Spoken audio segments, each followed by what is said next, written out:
Muy bien, mis hermanos, son las 12 del mediodía.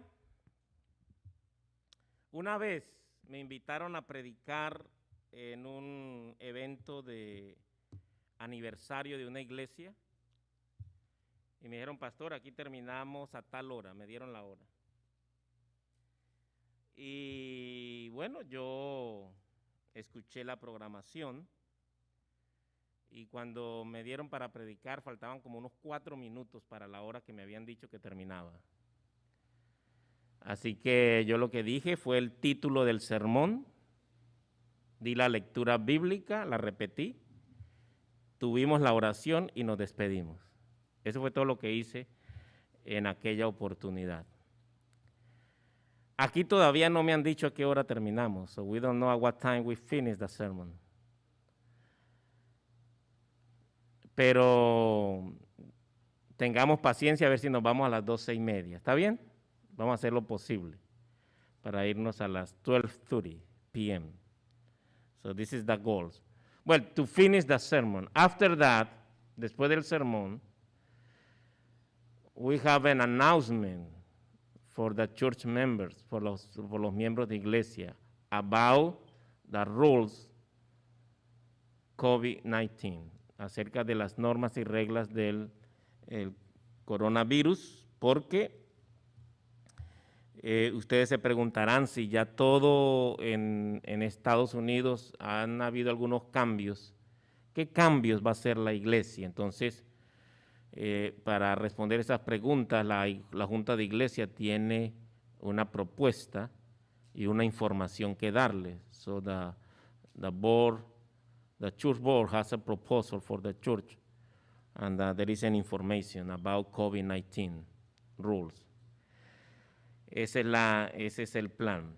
Así que vamos directamente al tema de esta hora. Se encuentra en Lucas capítulo 22. Lucas capítulo 22. Hay algunos hermanos conectados, aquí los estoy mirando. Gracias por estar con nosotros. Bendiciones para los que están conectados. Lucas capítulo 22.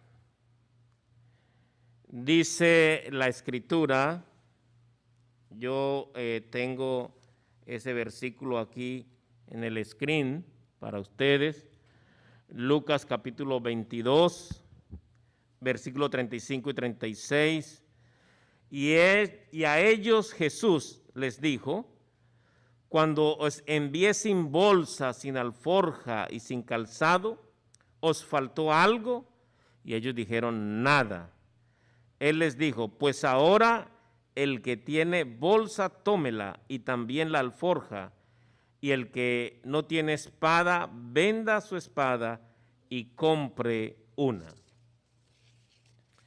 Este pensamiento que Jesús le menciona a los discípulos tiene que ver con el anuncio que él hace acerca de su muerte. Pronto él va a morir y el apóstol Pedro le dice a Jesús que pues él no lo va a abandonar nunca. Y él va a estar con Jesús todo el tiempo. Y Jesús le dice que antes que el gallo cante, él lo va a negar. Y ahora Jesús le menciona este texto que acabamos de leer, porque mostrando que las circunstancias de la vida del ser humano cambian. No siempre es igual. Lo que vivimos el mes pasado no es lo mismo en este mes. Las experiencias del año pasado no son las mismas que vamos a tener este año. Y el cristiano debe saber esto. Nosotros hemos aprendido que allí en Hebreos, que sin fe es imposible agradar a Dios. Y hemos aprendido también que el justo por la fe vivirá. Y muchos de nosotros hablamos de fe. Sabemos que la salvación es por la fe, no por las obras.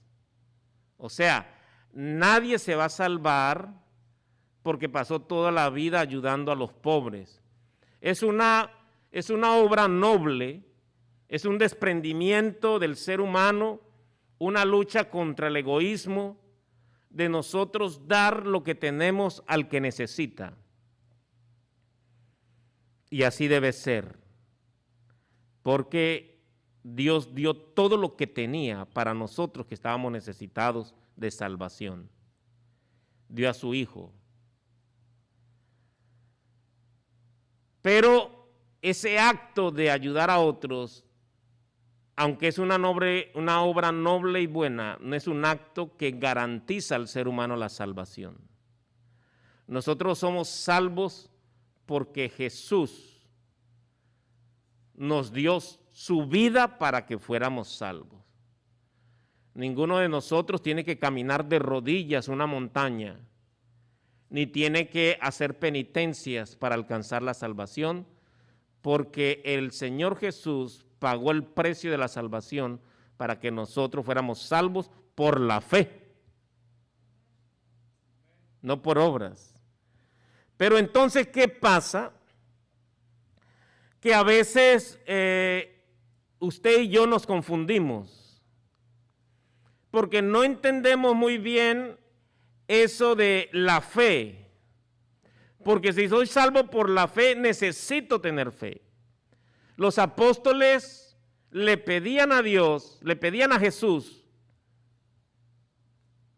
ayúdanos a creer, porque era importante la fe.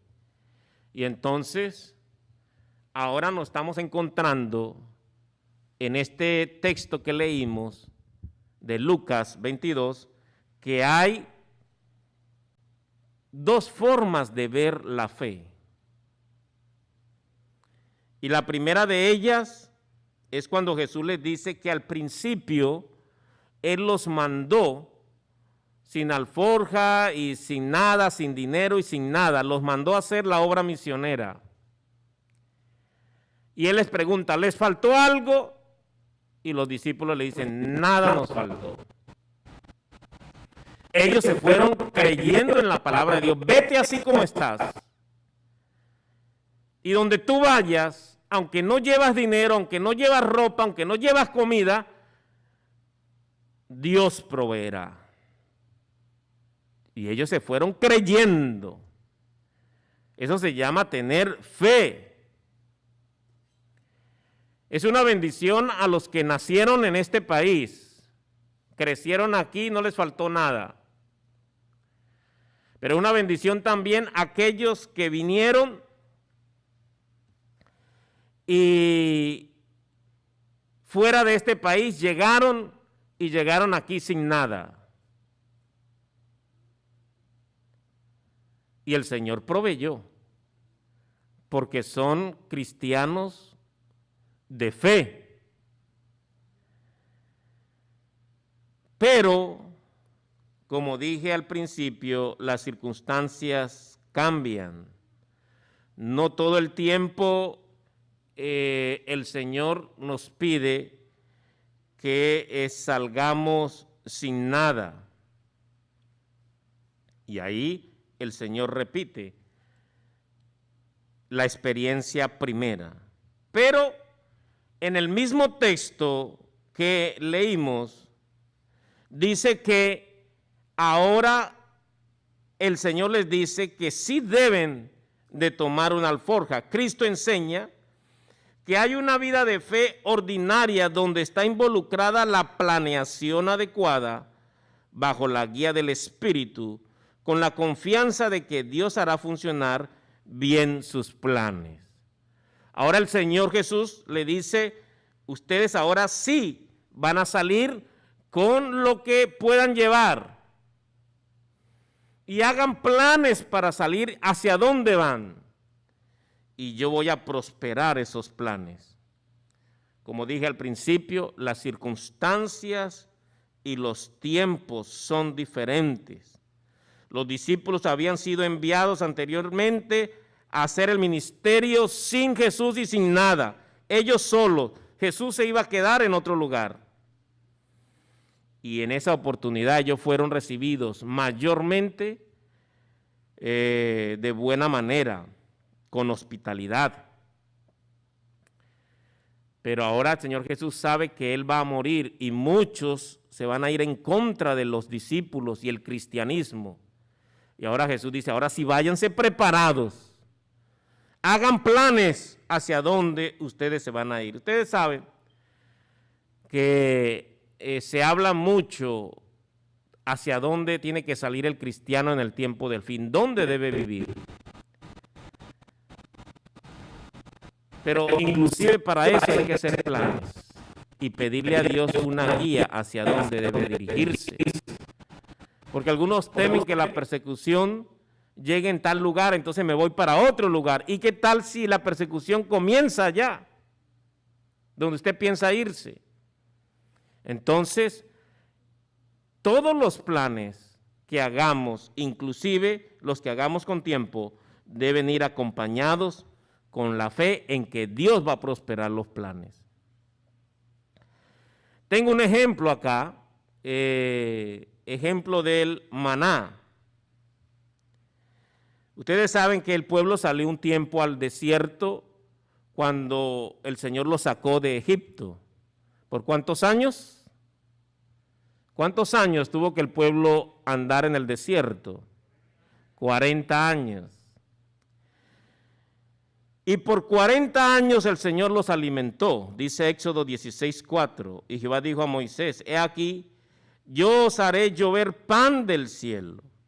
El pueblo saldrá y recogerá diariamente la porción de un día, para que yo lo pruebe si anda en mi ley o no. Y el maná caía del cielo.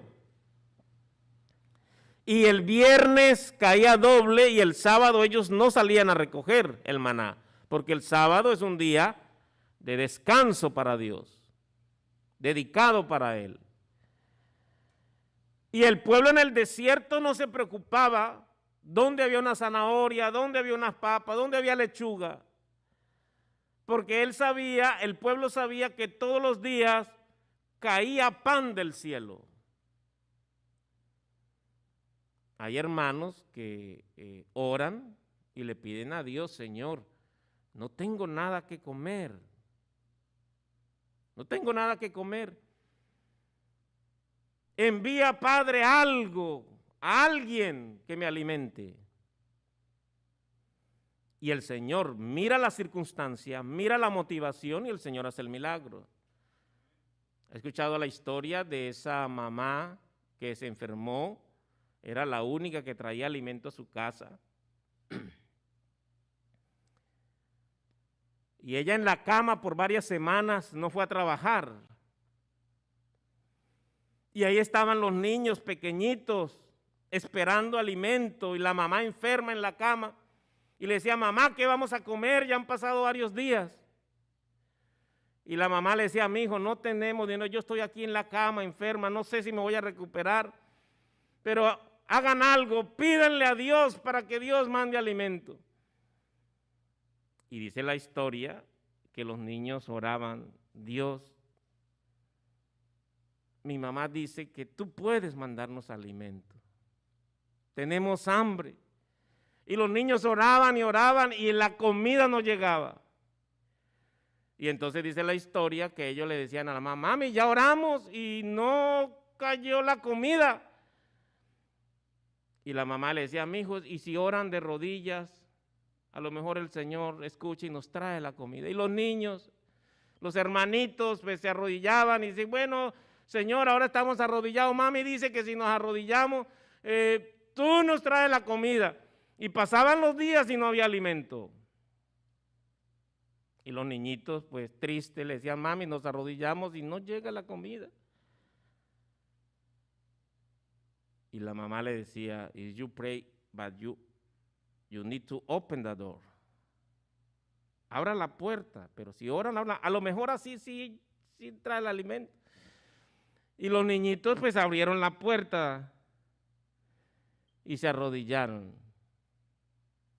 Señor, mami dice que si ahora de rodillas y la puerta abierta le pedimos comida y tú nos vas a traer comida. Y dice que en ese momento pasó el vecino. Un vecino que no creía en Dios, se burlaba de Dios. Y cuando vio a los niños orando, dijo, ¿qué es esto? Estos niños pidiéndole que a un Dios comida. Les voy a hacer una buena trampa. Y dice que el vecino se fue a la casa del vecino, a la casa de donde él estaba, el vecino, y le trajo, mientras los niños estaban orando, le puso la comida ahí en la mesa. Cuando los niños abrieron los ojos, mi mamá tenía razón, que si orábamos con la puerta abierta, iba a llegar la comida. Y el vecino burlándose, ¡ja, que Dios ni que nada, niños! Dios no existe, yo fui el que le traje la comida. Y dijeron los niños, Dios sí existe. Mami nos dijo que Dios existe. Y Dios nos trajo la comida. No importa si la trajo con el diablo, pero la trajo. Eso es tener fe. No importa cómo se consigue el alimento. Si tú oras con fe, el Señor te va a traer el alimento. Pero las circunstancias cambian. La señora estaba enferma, los niñitos pequeños no tenían cómo para trabajar. Hay otro tipo de personas que ya tienen meses orando en su cama para que venga el alimento, pero no se ha levantado a buscar trabajo. ¿Será eso fe? Por eso es que hoy necesitamos revisar un poquito antes de irnos acerca de la fe verdadera que tengamos nosotros. Ahora, el maná dejó de caer allá en el libro de Josué, capítulo 5. Dice que los hijos de Israel acamparon en Gilgal y celebraron la Pascua a los 14 días del mes por la tarde en los llanos de Jericó. Y dice el versículo 12, y el maná cesó el día siguiente desde que comenzaron a comer el fruto de la tierra. Y los hijos de Israel nunca más tuvieron maná, sino que comieron de los frutos de la tierra de Canaán aquel año. Ahora, el pueblo de Israel ahora ya veía caer el maná del cielo, mas nunca lo vieron. ¿Por qué? Porque dice ahí que ahora tenían que comer ¿de dónde? Del fruto de la tierra. Las circunstancias cambiaron. Ellos mantenían la fe, seguían creyendo en Dios. Ahora el maná no caía de manera milagrosa, ahora ellos tenían que sacar, por así decirlo entre comillas, maná del fruto de la tierra. En otras palabras, nosotros tenemos que aprender que Dios no es un Dios que improvisa. No es que porque yo hoy le estoy pidiendo algo, me acordé de algo, entonces el Señor tiene que responder sabiendo que las circunstancias han cambiado. Nosotros tenemos que aplicar la verdadera fe en un Dios que planifica y vive planificado. Isaías 46, 9, 10, dice la Escritura, acordaos de las cosas pasadas desde los tiempos antiguos, porque yo soy Dios y no hay otro Dios y nada hay semejante a mí, dice la Escritura. Déjeme ver. Se atoró allí. Ahí estamos. Ahora sí. Estoy leyendo el versículo 9. Vamos a leer el versículo 10. Dice, yo soy el que anuncio lo por venir desde el principio y desde la antigüedad lo que aún no era dicho, que digo, mi consejo permanecerá y haré todo lo que quiero. Ese es Dios. Es un Dios que lo que Él piensa en hacer, lo dice y lo hace. El Señor, el momento de enviar a su Hijo, dice, y venido el cumplimiento del tiempo, Dios envió a su Hijo. El Señor tiene el día y la hora en que ha de regresar, ¿sí o no? Nadie lo sabe, solo lo sabe el Padre de los cielos.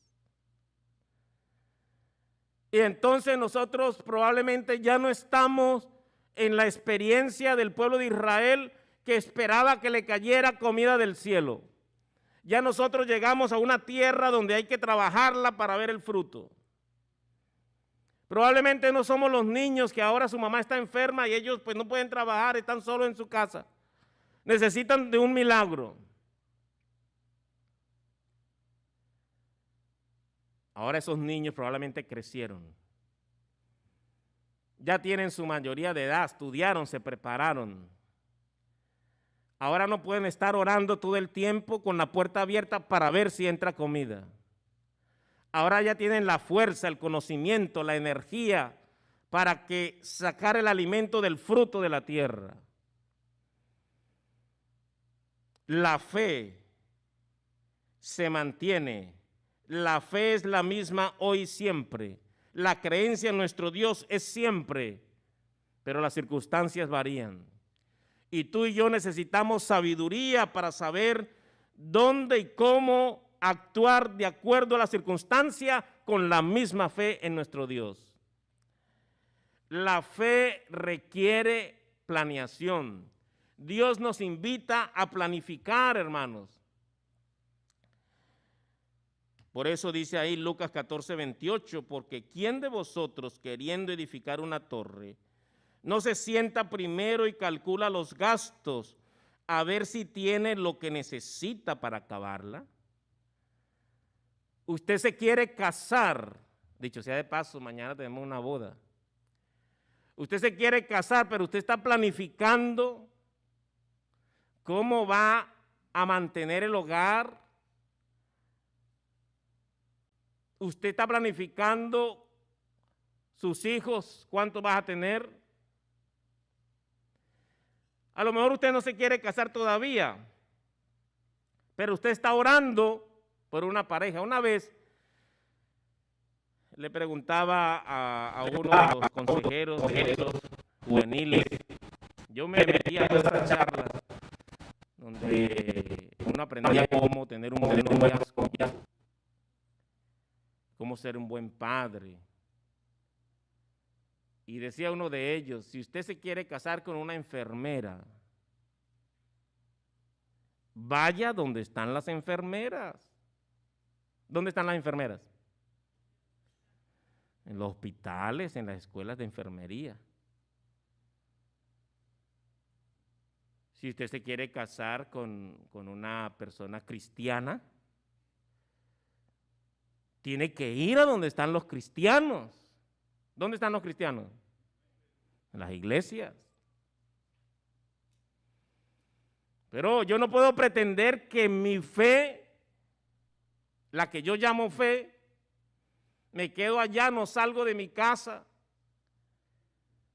y me la paso orando y orando y orando para que Dios me envíe una novia esperando a ver si se abre el techo y ¡pum! Cayó. Las circunstancias cambian y yo tengo que usar la sabiduría que Dios me da para que mi fe actúe de acuerdo a las circunstancias. La fe requiere planeación. A veces se queda aquí atorado esto. La fe requiere planeación. Pasemos a la siguiente lámina. Dice, es inevitable no improvisar, porque nosotros somos humanos, hermanos. A veces usted planifica algo y no resulta. Nosotros planificamos tener este culto acá, pero si se va la luz, si ya no hay micrófono, ya no hay sonido, hay que improvisar. Yo tendría que hablar sin el micrófono y pararme más cerca de ustedes, en fin. O sea, hay que hacer algo de acuerdo a la situación. Pero, como dice el párrafo, yo no puedo hacer un vicio, un hábito, improvisar. Todo el tiempo improvisando. No me planifico. No sé qué hacer de mi vida. Hay personas que no tienen planes para su vida. A ver, ¿dónde usted va a estudiar? ¿Dónde va a trabajar? ¿Dónde usted va a vivir? ¿Cómo usted va a vivir? ¿Con qué usted va a vivir? Hay que hacer planes. No podemos andar por ahí en el mundo sin planes. Por ejemplo, dice aquí que hay ciertas cosas que no se deben arriesgar ni improvisar. La familia no se improvisa. No es que yo voy allá a la esquina y, a ver, oh, mira esa señora, se casa, vamos a casarnos a ver cómo resulta. Eso es improvisar, eso no es planear.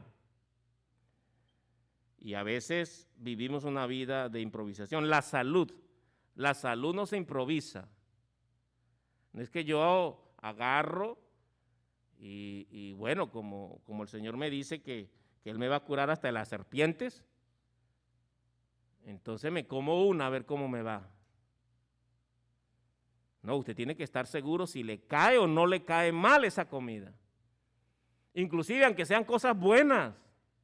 Hay personas que no pueden tomar leche. Usted no improvise, si usted no puede tomar leche, no tome. No, que yo tengo fe de que el Señor me va a curar. No, pero si usted le cae mal, no se la tome. Los frijoles. Yo tengo un gran amigo mío, que es de México, Saúl, y es alérgico a los frijoles. No puede comer frijoles. Yo le decía, pero para ti es una tragedia que en el país de los frijoles no puedas comer frijol. Pero uno tiene que tener la sabiduría del cielo para decir, la salud no se arriesga. Y la otra cosa que no se arriesga es la vida eterna. No, que el Señor me va a salvar porque pues, yo tengo fe en Él y no importa lo que haga, Él me tiene que salvar. No. Él dejó aquí escrito cómo hacer para que nuestra vida esté segura en su plan de salvación. Y son cosas que no deben arriesgarse. Ahora, muchos hablamos de fe, pero hay fe falsas. Hay, de acuerdo a los escritos inspirados, hay falsificación de la fe, que se llama presunción. Deseado de todas las gentes, página 101. Dice que la presunción es la falsificación satánica de la fe. Hay que tener cuidado porque yo puedo pensar que tengo fe, pero vayamos de rodillas y decirle, Señor, abra mis ojos, mi entendimiento. Yo quiero saber si lo que estoy aplicando en mi vida es fe o es presunción. Porque yo no puedo, como vi que el apóstol Pablo caminó entre las serpientes y no le picó, y le picaron muchas, pero no se murió, lo mordieron muchas. Entonces yo digo, bueno, como a Pablo no se murió, yo le mando por arriba y tampoco me va a morir. Cuando yo abuso de la fe se llama presunción. Ya les conté, para los que recién bautizados que no saben, que a mí una sola vez en la vida me han atracado. Una sola vez, no me han atracado. Y me hubiese evitado ese atraco si hago caso a lo que me dicen. Pero yo decía, yo como soy cristiano, como yo ya voy a la iglesia, eso lo pensé literal, así como se lo estoy diciendo. Yo cargo una Biblia grande, los ladrones están mirando que yo tengo una Biblia grande. A mí no me tienen por qué atracar porque yo soy cristiano, voy a la iglesia. Y me dijeron, no vayas por ahí porque te van a atracar. y me pusieron una pistolota grandísima. Nunca en la vida me han puesto una pistola hasta ese día. Y desde ese día le tengo una fobia a las pistolas, le agarré como un trauma a eso. Yo tenía un amigo que decía, Julian, me compré unas pistolas, vamos a probarla. Y él se paraba en la ventana, aquí esta era la habitación, se paraba, voy a probarla aquí, ¡pa, pa! Yo decía, ya va. Me metía en el baño. Aunque tú estás apuntando para allá, yo me voy para el baño.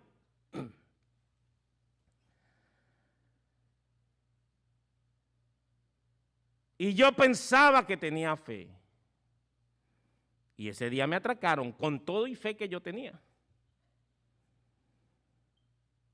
Y por eso dice este libro, Deseado de todas las gentes, la presunción es la falsificación satánica de la fe. Y entonces dice aquí que la fe se aferra a las promesas de Dios y produce obediencia. Esa es la verdadera fe. Cree en las promesas de Dios, pero como resultado viene la obediencia.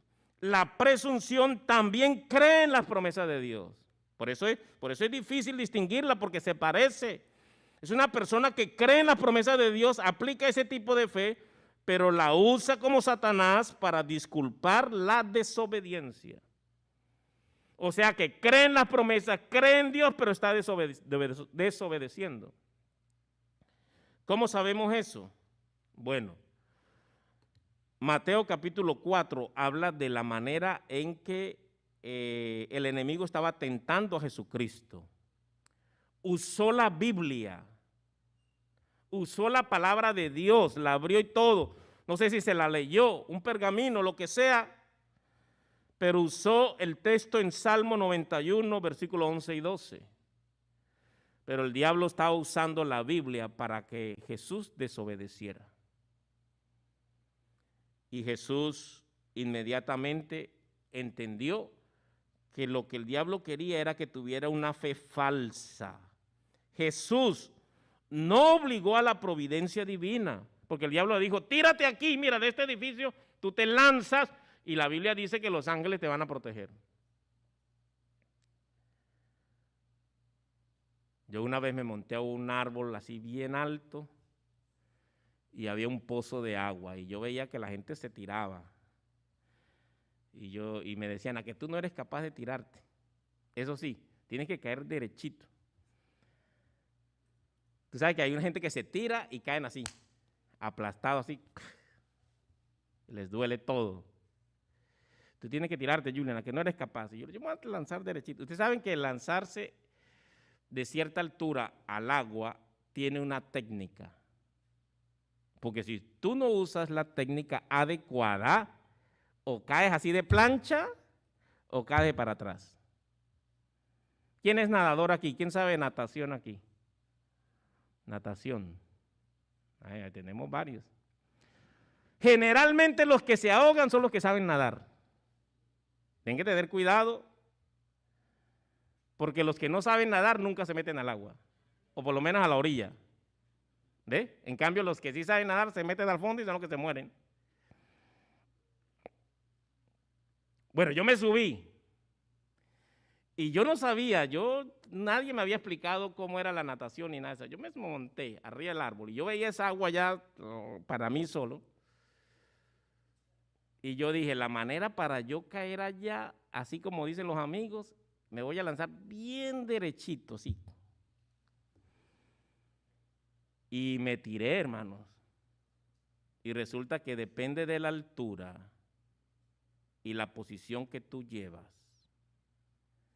Si no lo haces bien, el cuerpo se te puede doblar y te quiebra la columna. Si te vas mucho para atrás. Y resulta que yo me lancé así derecho y ya cuando estaba entrando al agua, yo me imagino, nadie me estaba grabando, pero yo me imagino porque yo comencé a sentir que me estaba doblando hacia atrás y allá dentro del agua sentí como que la columna se me partió. Y yo me quedé un rato allá abajo en el agua pidiéndole al Señor que me salvara la vida. Sálvame, Señor. Y como pude salir, Y los muchachos estaban así atentos. Y yo me reía así y me tiré otra vez para abajo, llorando abajo del agua. Porque se necesita planear, eso no es que Dios me va a proteger y me lanzo y ya.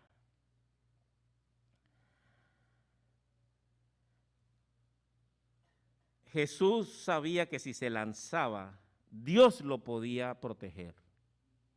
Pero estaba obligando a Dios a que usara su providencia. Y hay que tener cuidado cuando oramos. Porque la oración, voy a terminar porque ya son las 35, pero la oración que yo haga no es para obligar a Dios. A mí me preocupan ese tipo de oraciones. Señor, si tú haces el milagro, creo. Si tú me das lo que pido, entonces haré tal cosa. Pero es que Dios no está obligado a obedecerte. Yo creo a Dios en sus promesas de que Él me librará. Aunque no vea la liberación, yo creo en Él. Aunque no me llegue la comida, yo creo en Él. Aunque esté tirado en una cama, yo creo en Él. Que Él me cure cuando Él quiera, que Él me dé comida cuando Él quiera, que Él me dé trabajo cuando Él quiera, pero yo creo en Él. No puedo obligarlo a que haga las cosas para yo creer en Él. Eso es presunción, la falsificación satánica de la fe. Nuestras peticiones no son para probar a Dios. Debemos tener mucho cuidado en lo que yo pida y haga a través de la oración. La verdadera fe viene por la palabra de Dios, dice Romanos 10:17, así que la fe es por el oír y el oír la palabra de Dios.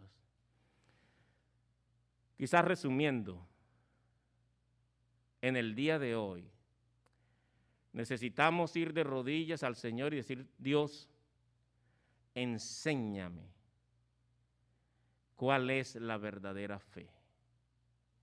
Enséñame a creer. Hay dos cosas que quiero dejarles y quería explicarles. Pero número uno es que la fe es activa. Dice Santiago que el que tiene fe debe mostrarla por las obras. Muéstrame tu fe por las obras. La fe es activa. Y la fe planifica. Si las cosas no salen como planifican es porque el Señor tiene otro plan. Pero tú planificaste como Dios tiene sus planes. Tu vida está en los planes de Dios. ¿Por qué quiero decir todo esto? Porque, hermanos,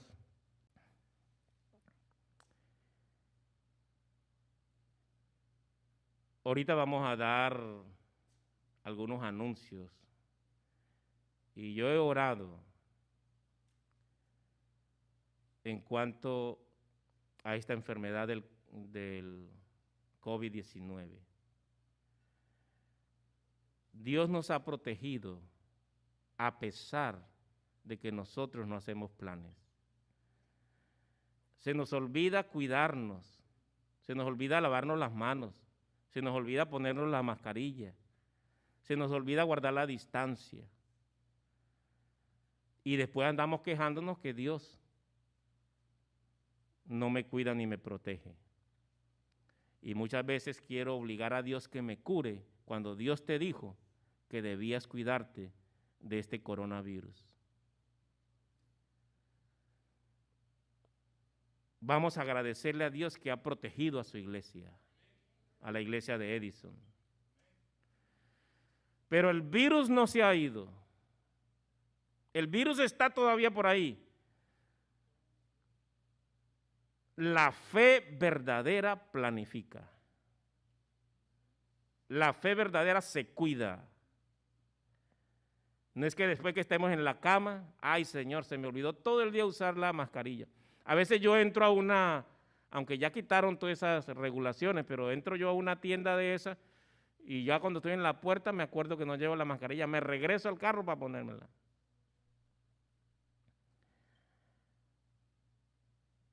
Dios quiera que usemos la fe como debe ser.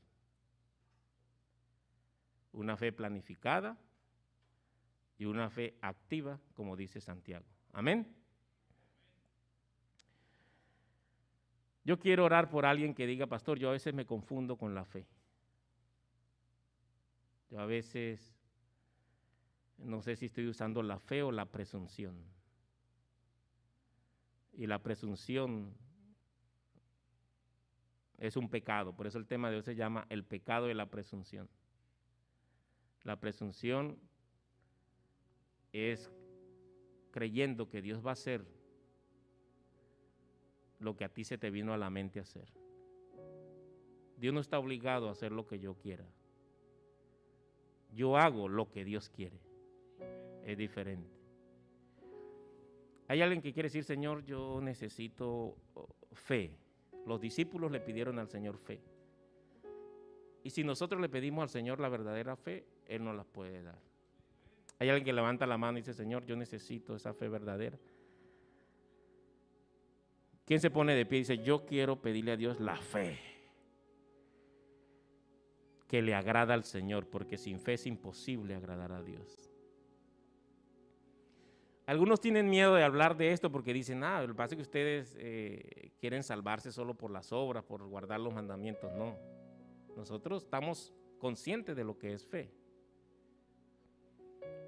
Nos preocupa así el extremo de pensar que Dios es capaz de hacer cualquier cosa, no importa lo que haga, porque para eso tengo fe en Él. No.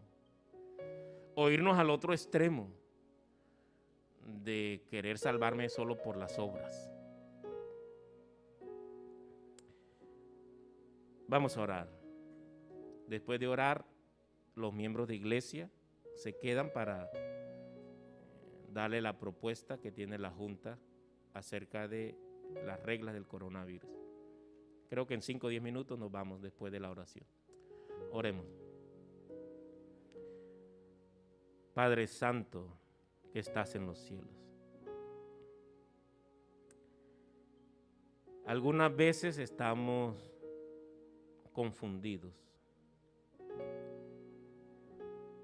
Pienso que tengo fe, pero estoy cayendo en el pecado de la presunción. Todo se resuelve con las Escrituras. Allí está escrito lo que un cristiano necesita para alcanzar salvación. ¿Has visto las manos de los hermanos que han levantado y se han puesto de pie para seguir el ejemplo de los discípulos que te pidieron, Señor, enséñanos a creer? Permita que esta iglesia siga protegida de la maldad y de la enfermedad. Te damos gracias por lo que has hecho. A pesar de que a veces no nos cuidamos, a pesar de que a veces no seguimos tus orientaciones, tú nos sigues cuidando. Suplicamos, como dijeron en las oraciones hace un momento, que podamos ver un mundo ya fuera de peligro de este virus, de esta enfermedad. Llévanos con bien a casa los que deben de ir y bendice la reunión que sigue con los miembros de la iglesia. En el nombre de Jesús te lo pedimos. Amén. Muchas gracias, hermanos. Creo que tenemos el link de Zoom. Para los que están en línea, tenemos el link de Zoom que fue